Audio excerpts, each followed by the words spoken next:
Do you know the disturbing backstory of this photo? This photo was taken after John Edward Robinson brought a baby home for his brother and sister-in-law to adopt. Little did anyone know that John was in fact a serial killer who had killed this baby's mother before kidnapping her and bringing her back to his brother and sister-in-law. John's brother Don and his wife Frida were unable to conceive, so when John told him that he had connections with an adoption agency and would be able to help them get a child, they were ecstatic. However, the only reason John had these connections was because he was a lifelong liar and con artist, and he made these fake foundations to help women in need so he could get money and to find new victims. So in 1985, John uses those phony connections and calls a women's shelter. John tells the shelter that he is looking for a woman to help that has a white baby, and although this request was weird, they told him that yes, there was a woman named Lisa Stasi who was in need. She was 19 years old at the time and was trying to get back on her feet after her and her baby's dad broke up. John shows up to the shelter, picks up Lisa and her baby, and takes them to a motel. While at the motel, he starts having Lisa sign a bunch of blank papers. She is really uncomfortable with this and ends up calling her mother-in-law and says that this man is trying to make her sign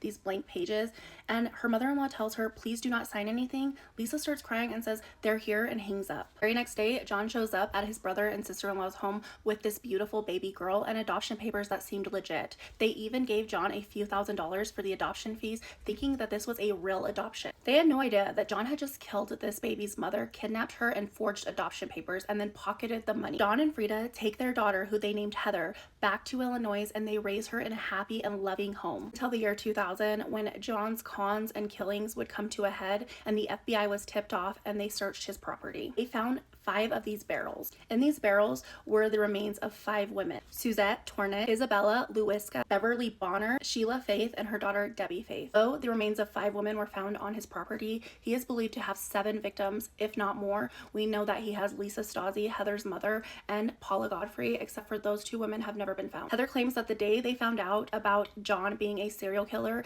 and what he did to her birth mother, her adopted mother was crying and screaming, saying, how could he do this to us? We're going to go to jail. Heather stated that she was never a big fan of her Uncle John. He was always weird and she didn't really like him, but she could have never guessed that he was a serial killer who kidnapped her. She was obviously devastated by this fact, but she still loved her mother and father so much that even though the adoption was not legit, when she turned 18, they adopted her legally. She was still able to meet Lisa's family and her birth father. However, she said she already had a dad, so there was never that father and daughter connection. That she will not give up trying to find her birth mother Lisa's body so she could give her a proper burial. John was convicted of the killings of these 7 women and is on death row.